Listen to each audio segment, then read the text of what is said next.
ज्ञान गंगा गीता दर्शन। पूर्व प्रसंग में आप पूर्वार्ध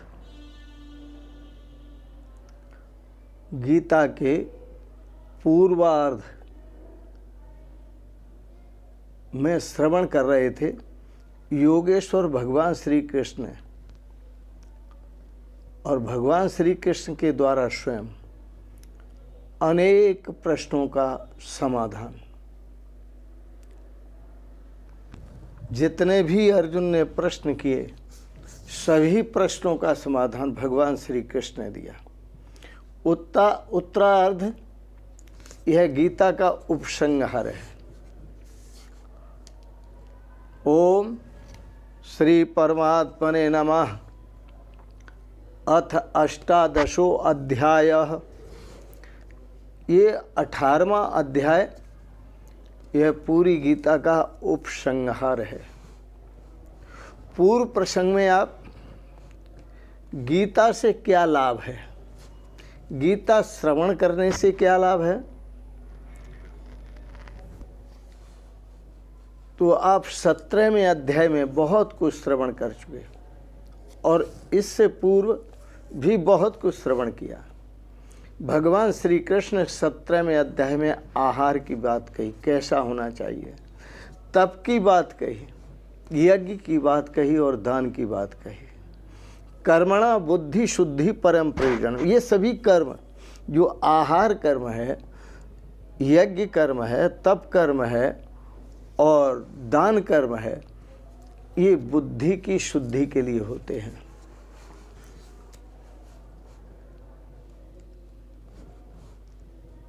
आहार से भी शुद्धि होती है, तप से भी शुद्धि होती है, यज्ञ से भी शुद्धि होती है और दान से भी शुद्धि होती है। फिर भगवान ने आपको इसके संबंध में श्रद्धा और अश्रद्धा की बात कही। इनको श्रद्धा से करना और अश्रद्धा से करना, उसका कितना फर्क, उसका स्वरूप क्या है। इसके साथ साथ इस संदर्भ में त्याग के प्रकार शेष हैं।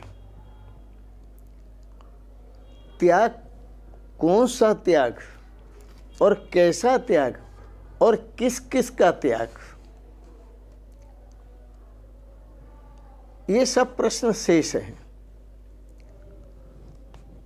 तो मनुष्य को ये सोचना है कि मनुष्य जो भी करता है इस पर विचार करना है, क्या मैं करता हूं, कहीं ऐसा तो नहीं कि ये प्रकृति करती है। तो पहले तो इसका निर्णय लेना है कि मैं करता हूं या प्रकृति करती है।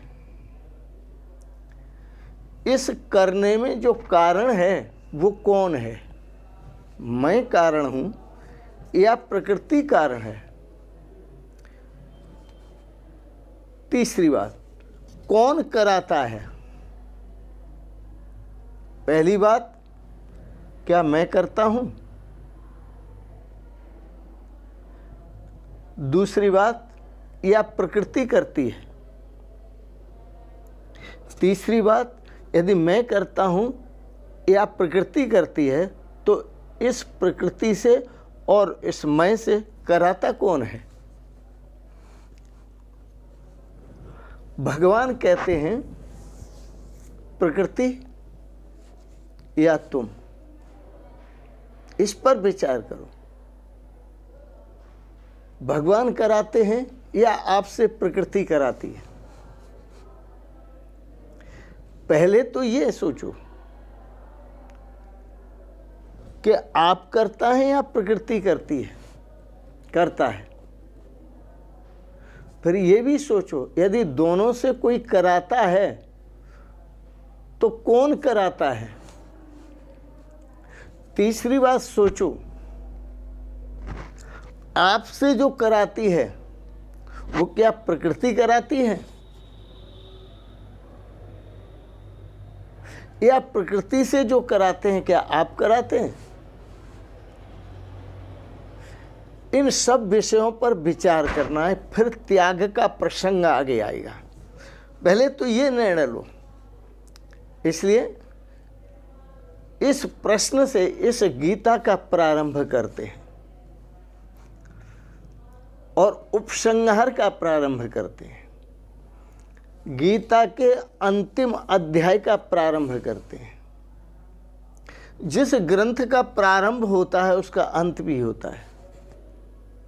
जिस उपदेश का प्रारंभ होता है उसका अंत भी होता है। किसी भी कार्य को आप प्रारंभ करेंगे तो अंत होगा। शब्दों का भी अंत होता है।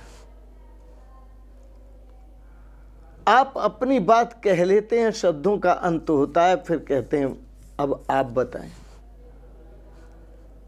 शास्त्रों का भी अंत होता है। जब आप पाठ करते हैं तो प्रारंभ से लेकर अंत तक पाठ हो जाता है, उसके बाद पाठ का अंत हुआ। जो चीज प्रारंभ होती है उसका अंत जरूर होता है, परंतु अब हमने उसे खोजना है जिसका कोई प्रारंभ नहीं है और जिसका कोई अंत नहीं है। खोज तो उसकी करनी है। भगवान श्री कृष्ण ने जितने संकेत किए हैं उतने सभी संकेत उसी के लिए किए। भगवान कृष्ण आपको शब्द नहीं दे रहे हैं। जो कुछ भी अब तक ज्ञान दिया वो आपको केवल शब्द नहीं दिए हैं। शब्दों का तो अंत होता है। शब्द उदय भी होते हैं और अस्त भी होते हैं। सूर्य उदय भी होता है और अस्त भी होता है। प्रकृति उदय भी होती है और अस्त भी होती है। शरीर उदय भी होते हैं और अस्त भी होते हैं। लेकिन एक भगवान कृष्ण ही ऐसे हैं, न उनका कुछ उदय है न कुछ अंत है। न कभी वो आते हैं और न कभी जाते हैं। क्योंकि पूरी गीता में भगवान श्री कृष्ण ने उसी की बात कही है कि जिसका कभी जन्म नहीं होता और मरण भी नहीं होता, जो कभी आता भी नहीं है और कभी जाता भी नहीं है। भगवान श्री कृष्ण ने आप उस तत्व को कहने के लिए बहुत शब्दों का प्रयोग किया, लेकिन उन शब्दों में वो कहा जाए तब न, शब्द कहे जाते हैं वो छूट जाता है। शब्द बोले जाते हैं पर वह भगवान जो कृष्ण हैं वो स्वयं अबोल हैं। कैसे पकड़ में आएंगे? तत्व की बात कहते हैं तो शब्द सुनने को मिल जाते हैं, तत्व छूट जाता है। शब्द पकड़ में आ जाते हैं परंतु तत्व पकड़ में नहीं आता। याद रखना, हमारे गीता दर्शन में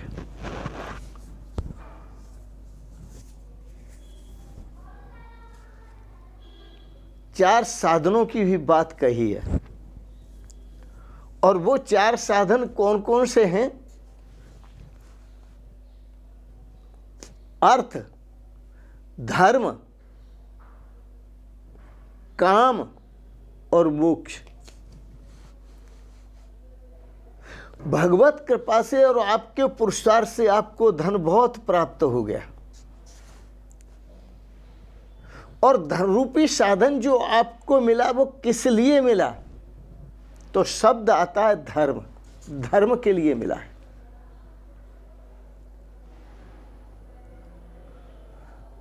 और जब आप धर्म करेंगे तो आगे शब्द आता है कि आपकी कामनाओं की पूर्ति होगी।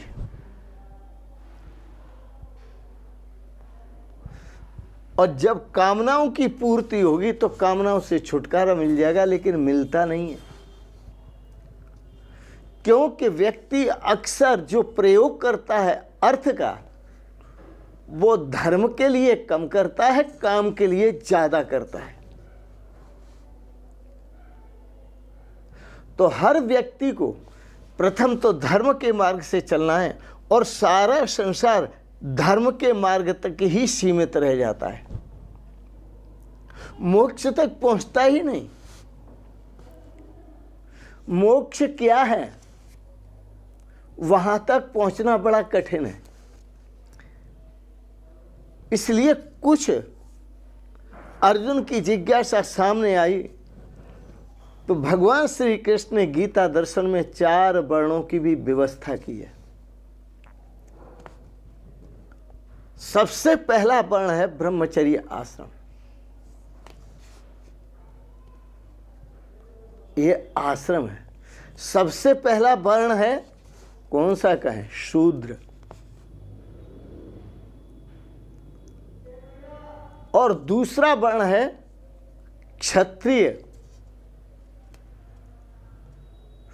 तीसरा वर्ण है वैश्य और चौथा वर्ण है ब्राह्मण। ये 4 वर्ण है। आप सोचेंगे कि आपने पहले वर्ण को शूद्र क्यों कहा। शूद्र इसलिए कहा कि हर व्यक्ति जब जन्मता है तो शूद्र की तरह जन्मता है। वह मां के पेट से जब बाहर आता है तो जेरी में बंद होकर आता है। वो कितनी गंदी होती है, उसको आप हाथ नहीं लगा सकते। जन्मते ही वह शूद्र है। और जब आगे बड़ा होता है तो अपने पौरुष से वह अपनी गंदगी को एक तरफ करना प्रारंभ करता है। अपनी रक्षा के लिए, अपनी व्यवस्था के लिए वो क्षत्रिय का काम कर रहा है कि वो है अपने अवगुणों को दूर करने में लग गया, अपनी बुराइयों को दूर करने में लग गया। पहले गुरुकुल की परंपरा इसीलिए तो होती थी कि बचपन से ही बच्चे को दोष और गुणों का बोध कराया जाए ताकि बच्चा दोषों का त्याग कर सके और गुणों को ग्रहण कर सके। आज वो स्थिति रही नहीं।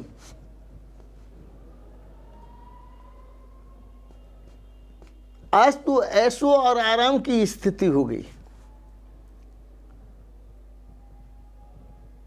तो सबसे पहला जो वर्ण है वो शूद्र वर्ण है। और उसमें जो निखार होता है पौरुष से, शूद्रता से जो निखार होता है, शूद्रता से जो उच्च वर्ण में सरकते हैं वो क्षत्रियत्व से सरकते हैं। अपने दोषों को दूर करना और गुणों को ग्रहण करना, उससे निखरते। और जो अपने दोषों को मार लेता है, उनका हनन कर लेता है, वही तो क्षत्रिय है। क्षत्रिय अपने शत्रुओं पर विजय प्राप्त करता है। वो शत्रु कौन से? काम, क्रोध, लोभ, मोह, अहंकार, मद, मत्सर, ईर्ष्या, द्वेष, राग, द्वेष। इन सब पर विजय प्राप्त करता है, इसलिए वो क्षत्रिय कहलाता है। उसने अपनी बुराइयों पर विजय प्राप्त की और अच्छाइयों को ग्रहण किया। इसके बाद नंबर आता है वैश्य का। उसे वैश्य क्यों कहा? वैश्य संग्रही होता है। और संग्रही इस बात का होता है कि क्षत्रिय ने जो जो गुण एकत्रित करने का प्रयास किया और एकत्रित किए हैं, वह उन्हीं गुणों को संग्रह करता है।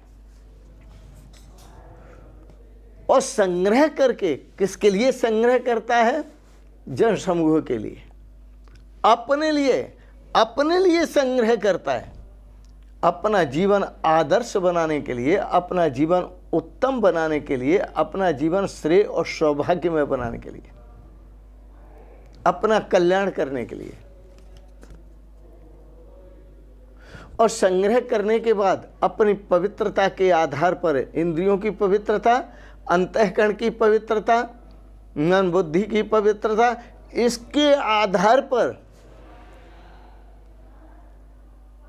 संग्रह के आधार पर जब वह परमात्मा स्वरूप को, ब्रह्म स्वरूप को जान लेता है तो वह ब्राह्मण हो जाता है। ये चौथा वर्ण है। हर व्यक्ति को अधिकार है ब्राह्मणत्व प्राप्त करने का। हर व्यक्ति को अधिकार है शूद्रत्व नष्ट करने का। हर व्यक्ति को अधिकार है अपने दोषों को नष्ट करने का, गुणों को ग्रहण करने का। हर व्यक्ति को अधिकार है गुणों का संग्रह करने का, साधनों का संग्रह करने का, श्रवण मनन निध्यासन विवेक वैराग्य सच संपत्ति और मोक्षता, इनको संग्रह करने का सबको अधिकार है। जो इनका संग्रह करके उस तत्व को जानने का प्रयास करते हैं और उस तत्व को जान लेते हैं, वो ब्राह्मण कहलाते हैं। इसलिए हमारे शास्त्रों में 4 वर्णों की व्यवस्था है, 4 आश्रमों की भी व्यवस्था है। ब्रह्मचर्य आश्रम, फिर वानप्रस्थ आश्रम, ब्रह्मचर्य आश्रम, फिर गृहस्थ आश्रम, फिर वानप्रस्थ आश्रम, फिर संन्यास आश्रम। इन 4 वर्णों की व्यवस्था क्यों की? ताकि आप पहले ब्रह्मचर्य आश्रम ब्रह्म में रहकर ब्रह्मचर्य का पालन करें और अपने को पूर्ण संयमी बनाएं। इसके बाद गृहस्थ में प्रवेश करें, क्योंकि आप संयमी होंगे तो आपकी संतान भी संयमी होंगी। आप सदाचारी होंगे तो आपकी संतान भी सदाचारी होगी। आप सत्संगी होंगे तो आपकी संतान भी सत्संगी होगी। आप सद्विचारवान होंगे तो आपकी संतान भी सद्विचारवान होगी। आप सद्गुणवान होंगे तो आपकी संतान भी सद्गुणवान होगी। आप उस सत तत्व को प्राप्त करने के लिए प्रयास करेंगे तो आपकी संतान भी प्रयास करेगी, और आप उस सत तत्व को प्राप्त हो चुके होंगे तो संतान भी प्राप्त कर लेगी, क्योंकि संस्कार संतान को आपने देना है। अब आपके ही संस्कार उसमें जाते हैं, आपका औरस उस संतान में जाता है, उससे वह संतान उत्पन्न होती है। तो वह संस्कार देना ये आपका काम है। जिम्मेदारी बचपन से आपकी बन जाती है, और ये जिम्मेदारी जो नहीं निभाता है वो पछताता है।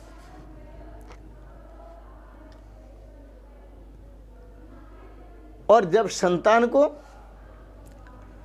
आप गृहस्थ आश्रम में संतान के लिए प्रवेश करते हैं, तो पहले जो गृहस्थ आश्रम में ब्रह्मचर्य आश्रम को त्याग करके गृहस्थ आश्रम में प्रवेश करते थे, तो इसलिए नहीं करते थे कि वो भोगों को भोगने के लिए कर रहे हैं।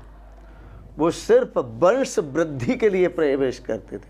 पहले वंश बहुत कम था, मनुष्य बहुत कम थे, तो उस वंश वृद्धि के लिए प्रवेश करते थे। और गृहस्थ आश्रम में प्रवेश करने के बाद, वंश वृद्धि करने के बाद तुरंत फिर वानप्रस्थ आश्रम ग्रहण करते थे। वंश वृद्धि हुई, संसार का आनंद लिया, गृहस्थ आश्रम का आनंद लिया। अब क्या करना है? बोले अपना कर्तव्य कर चुके, अब वन में जा कर के, बनी भवेत, वन में जा कर के तपस्या करनी है, भगवान की भक्ति करनी है, भगवान का स्मरण करना है, भगवान का चिंतन करना है। इसलिए वानप्रस्थ, वानप्रस्थ, बाण लगे होते हैं बहुत, जैसे अरे साहब मैं गुणवान हूँ, मैं धनवान हूँ, मैं ज्ञानवान हूँ, मैं विद्यावान हूँ, मैं रूपवान हूँ, जवान हूँ, बहुत बाण लगे हुए हैं जीवन में। पदवान हूँ, धनवान हूँ, यशवान हूँ, क्या क्या बाण है? तो बाण प्रस्थ। इन बाणों से, इन बाणों को छोड़कर और वन में प्रवेश करो। बाणों को छोड़ने का मतलब कि संसार में ये स्वरूप आपका नहीं है, यहाँ से प्रस्थान करो और अपने स्वरूप को पहचानो। एकांत में जाकर वहाँ वन में ऋषि मुनियों के आश्रम होते थे, उनमें चले जाते थे, वहाँ जाकर सत्संग करते थे और सत्संग करते हुए ये जानते थे कि मेरा स्वरूप क्या है और परमात्मा का स्वरूप क्या है।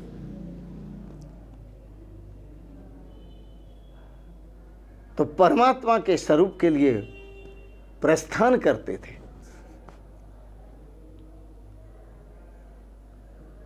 अब तो किसी को कहें कि आप प्रस्थान करो, संत ऋषि महापुरुषों के आश्रम में रहो, वहाँ भजन करो, अपना स्वरूप का चिंतन करो। महाराज अभी फुर्सत नहीं है, समय नहीं है, कर लेंगे। ये बड़ा रहस्य है जीवन का। तो आओ, भगवान श्री कृष्ण से अर्जुन ने अब 2 प्रश्न किए हैं। क्या प्रश्न किए? भगवान श्री कृष्ण से अर्जुन पूछते हैं, प्रभु मैं सन्यास के और त्याग के स्वरूप को जानना चाहता हूं। सन्यास किसे कहते हैं और त्याग किसे कहते हैं? भगवान श्री कृष्ण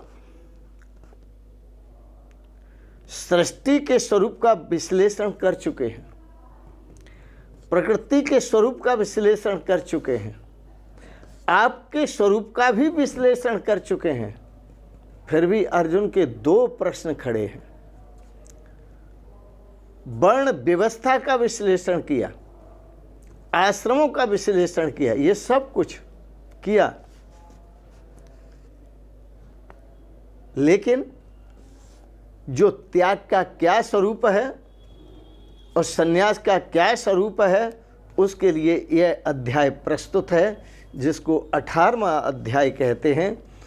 तो अंत में गीता में मिलने वाली विभूतियों पर प्रकाश डालते हैं बड़े प्रेम से। इस अध्याय में अनेक प्रकरणों का विभाजन सुनकर अर्जुन ने स्वयं को एक प्रश्न रखा, स्वयं एक प्रश्न रखा इस गीता को श्रवण करने के बाद। और वो प्रश्न था कि प्रभु मुझे बताएं, त्याग और संन्यास को भी विभाग, उसके क्या विभाग हैं, उसमें क्या अंतर है, विभाग से बताने की कृपा करें। भगवान श्री कृष्ण ने कहा, ये हम तुम्हें कल बताएंगे, आज इतना ही। जो सुना है उस पर विचार करो और आओ भगवान से प्रार्थना करो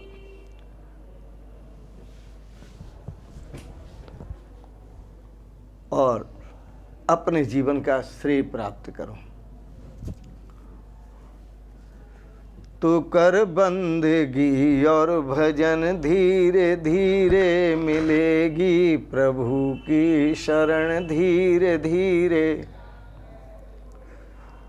तू कर बंदगी और भजन, धीरे धीरे मिलेगी प्रभु की शरण, धीरे धीरे। तू कर बंदगी और भजन, धीरे धीरे मिलेगी प्रभु की शरण, धीरे धीरे। दमन इंद्रियों का तू करता चला जा, दमन इंद्रियों का तू करता चला जा। तो दमन इंद्रियों का करते हुए चलो, साधन करते हुए चलो, ये महापुरुषों का कथन है। धीरे धीरे धीरे धीरे ब्रह्मचर्य आश्रम से लेकर और संन्यास आश्रम तक, इसके साथ साथ एक शूद्र से लेकर ब्राह्मणत्व, शूद्रत्व से लेकर ब्राह्मणत्व प्राप्त करने तक साधन करते चलो। धीरे धीरे भगवान आप पर कृपा करेंगे और उससे ही आपके जीवन में श्रेय और सौभाग्य प्राप्त होगा। इन शब्दों के साथ ही वाणी को विराम दूंगा। गीता पर आपने विचार श्रवण किए, उसके लिए बहुत बहुत अनुग्रहित हूँ। एक बात ज़रूर कहूँगा, आपको अच्छे लगे इनको सब्सक्राइब करें, लाइक करें, शेयर करें। और अंत में आप सभी के पावन श्री चरण कमलों में प्रणाम करते हुए ओम शिवोहम शिवोहम शिवोहम।